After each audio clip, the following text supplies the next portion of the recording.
Hey everybody, this is Charlie Musselwhite, and you're listening to Athena After Dark. I ain't lying.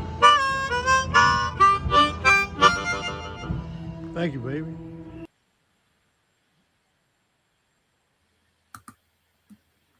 Hey everybody, welcome to Athena After Dark.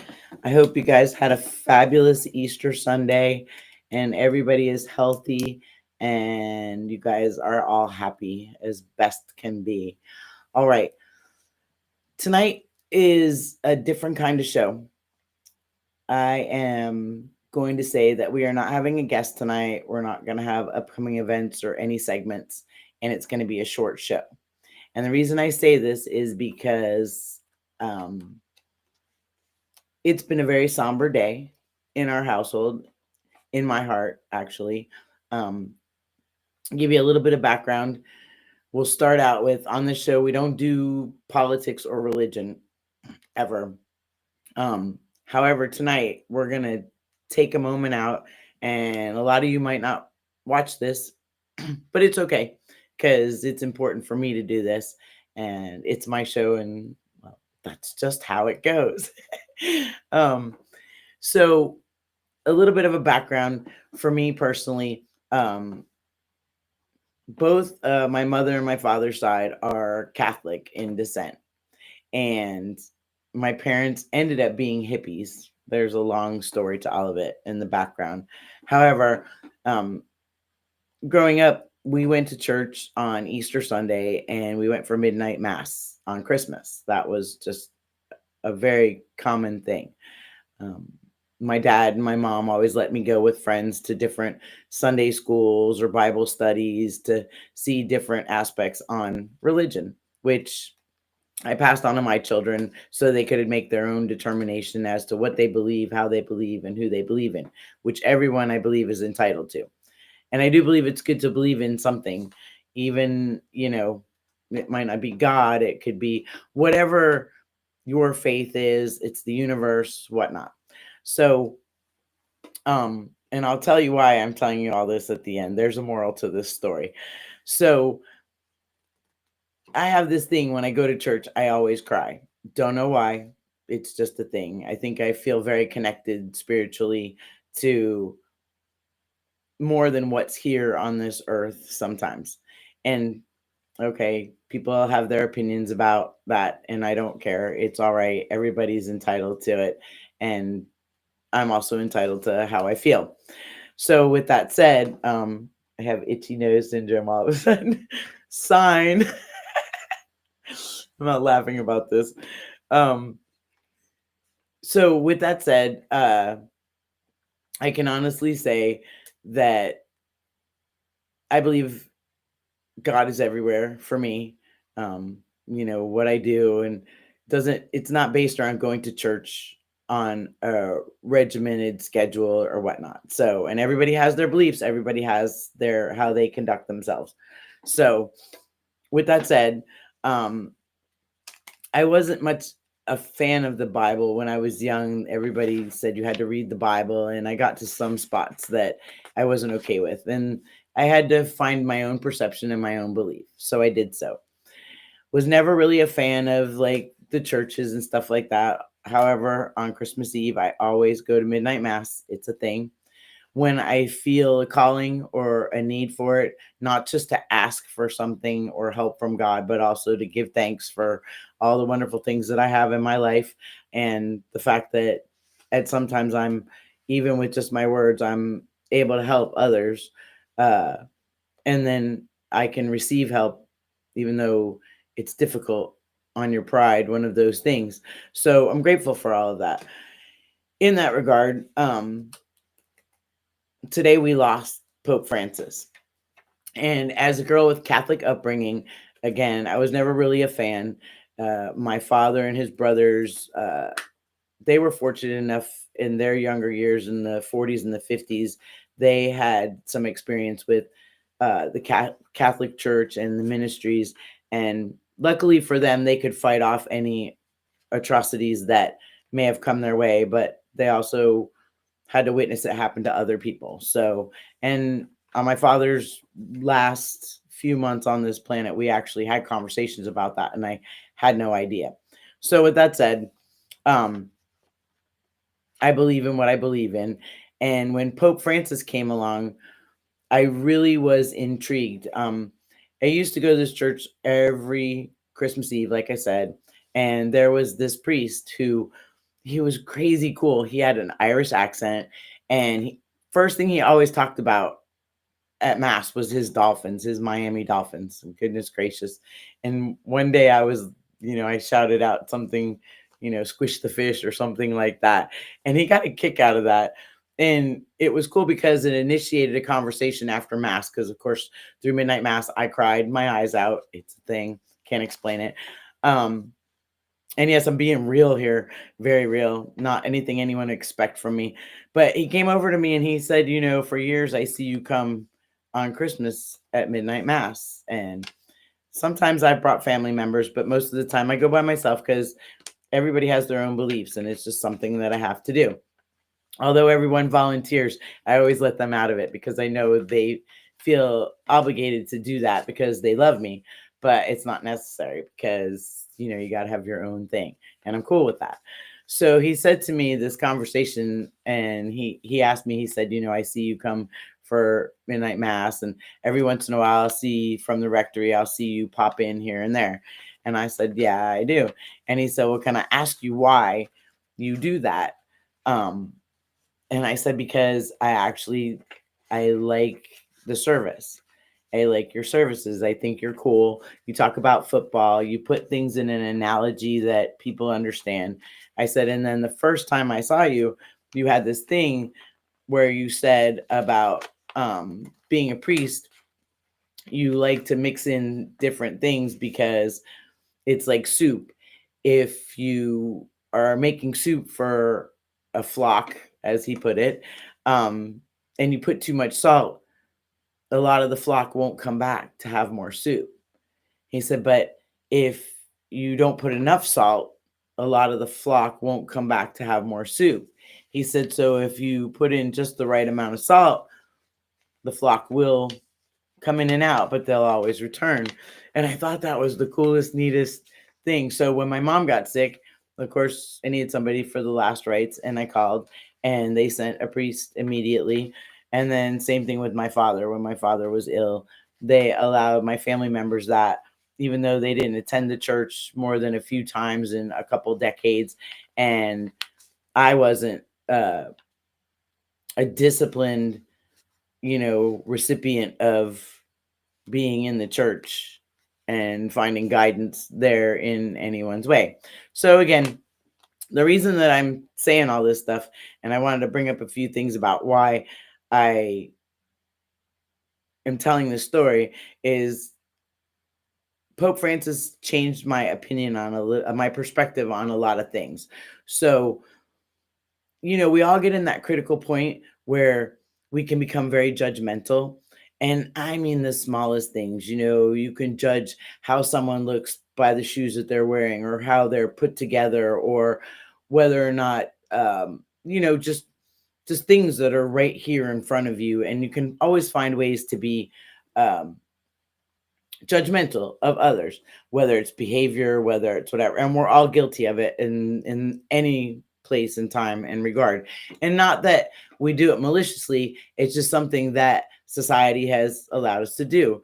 So when he became Pope, he had this thing where he talked about things that go on in the world and divorce, like divorced people could get the Eucharist in church, and that was something that forever you couldn't do that. And he said that there was no reason someone in a reunion in a new union couldn't receive what God had to offer them. And then, with other social issues like the communities, the LBQ, T communities and stuff like that. He said, who am I to judge? And I thought that was like the craziest, coolest perspective, because when you think about it, here's a man of Christ that everybody says, you have to follow the rule. And that was the coolest thing too, because in that I saw an interview and it was just really neat. And I have a note here, so I want to read it to you. But this was something that he said, and he said, the fundamental task of the faithful is not so much to follow the rules, but to discern what God is calling them to do. So, like with that kind of perspective, it's so wide and so open. Okay, so in that he changed so much in the church. Women wanted to be deacons, and of course, he said that that wasn't really the place for women because women had roles that were way more important. And if you read all about it, it's all in there. He went to school, he became a chemist, and then he joined the ministry. He became a Jesuit. He's the first Jesuit pope and the first pope from the Americas, South America. Um, he had the Pope Mobile, he had the bubble taken off so that he could touch people. And you know, I'll never forget there was this interview, and again, this is why I'm saying this is there's a moral to this, but he did a town hall on ABC, which I thought was really cool. And they always talk about how he was a very simple pope. When he was a cardinal, he sold the mansion at the church and he donated all the money and he went and lived in an apartment. He took a bus, he took the subway, he paid his own bills, he did his own laundry, he was a very simple man. So again, what we're told, God was very simple and Jesus was simple and is right and the miracles and all that stuff. But he was doing this interview and everybody got to ask questions. Like they got to on video or in the audience ask questions of the Pope, which how freaking cool is that? This little girl, I'll never forget, she stood up and she had problems with her skin, the pigmentation of her skin, and she was so cute. She had these little big glasses and big smile and little braces on her teeth and whatnot. And she had been bullied a lot because of her skin pigmentation issues. And so she found music was, what soothed her soul and gave her grace in a world full of cruel, hurtful people that didn't know any better. Again, people don't always know better. And he had asked her on the spot in front of millions of people to sing for him. And this little girl must have been like 12 or 13 years old. And I tell you what, I cried and I was just like, what a human being to ask her to give her soul right there. And she did. And it was incredible. And they did a thing, of course, on the news today about where she is now. And she's a doctor, just the coolest thing. So he changed my perspective on a lot of things, how I look at things, not to be judgmental. And again, to remind myself that humility is key, to be very humble in life and opt for a simpler way. That itself is a lesson. So yesterday I was so happy to see him out on the balcony and he gave his prayer and it meant the world. And I really thought it was cool that he was recovering, as did millions of other people. And so this morning, waking up and hearing of his passing was emotional because, again, like I said, he changed my perspective on a lot of things, and also about being vocal about believing in something, Mother Nature, God, Jesus, Allah, whatever it is you believe in, the universe, just having faith and believing. So, and I wasn't sure about all this stuff. I have a couple of notes here about the things that, I said he was a chemist and he joined the ministries. He was elected to be Pope and he chose the name Francis from Saint Francis of Assisi, who was all about taking care of the poor and being part of the community and being of service to the community. So that seemed fitting for the kind of Pope that he was.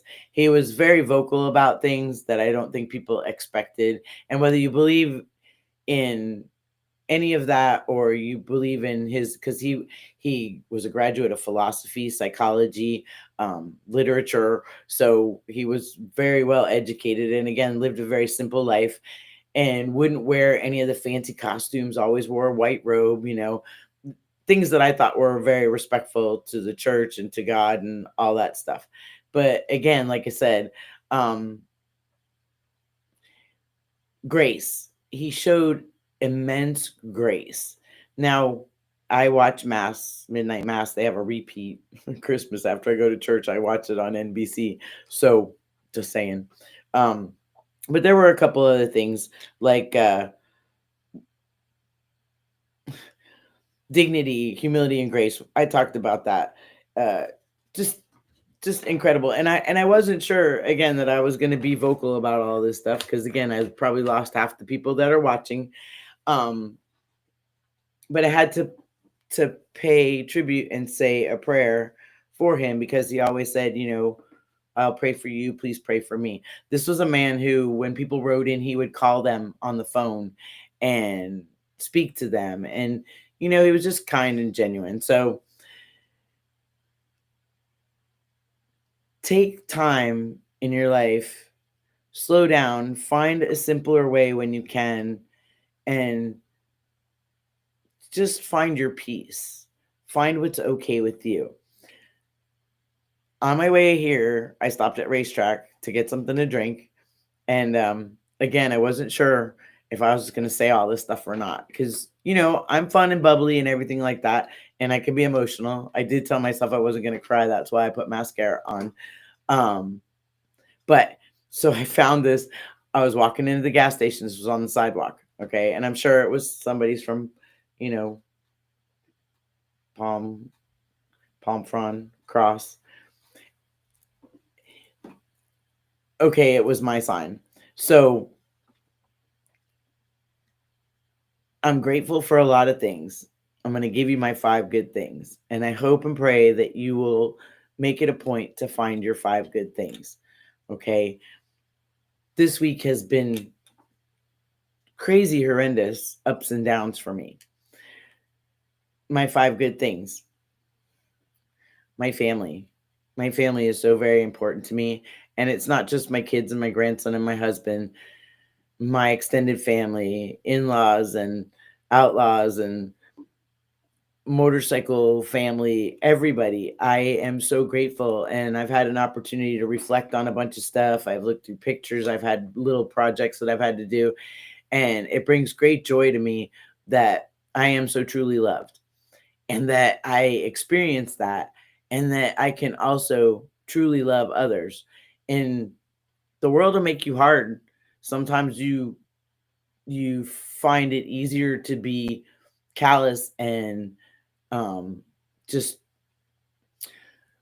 let things deflect off of you because it's a simpler way than feeling and going through the motion, just going through it all.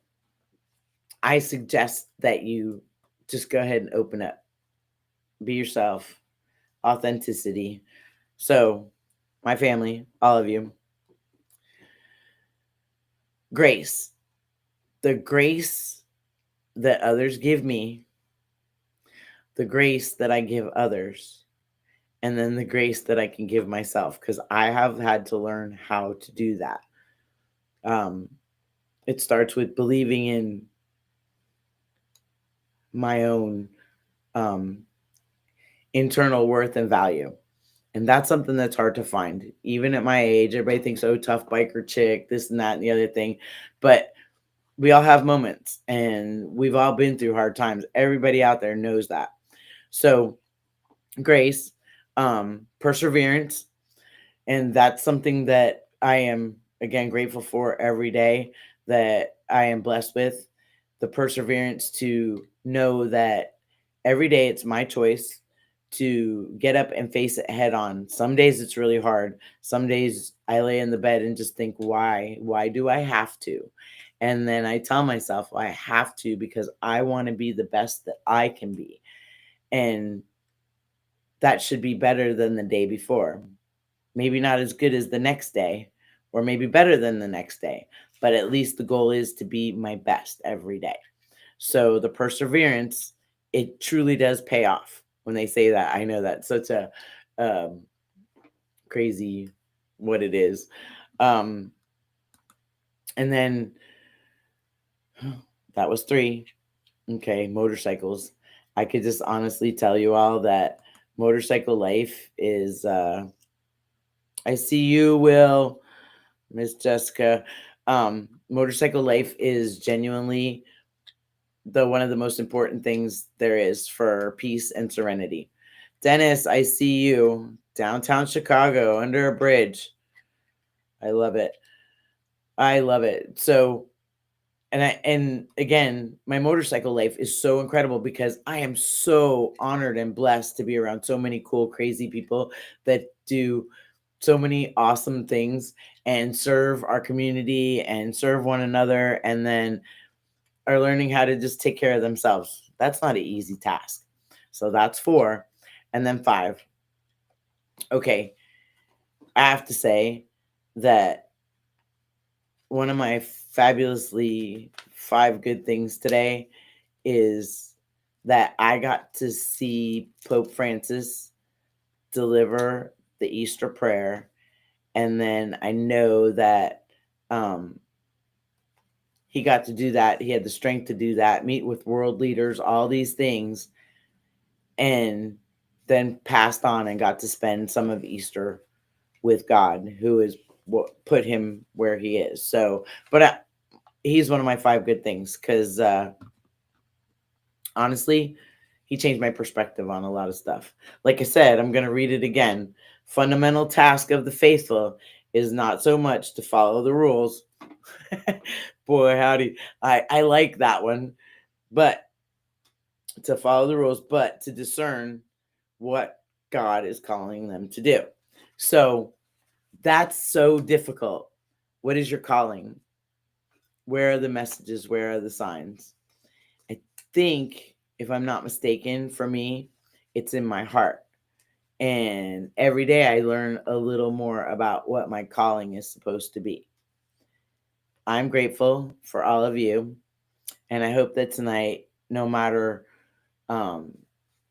what you believe in, that you give a little shout out or a little prayer for the Pope and all the things that he did to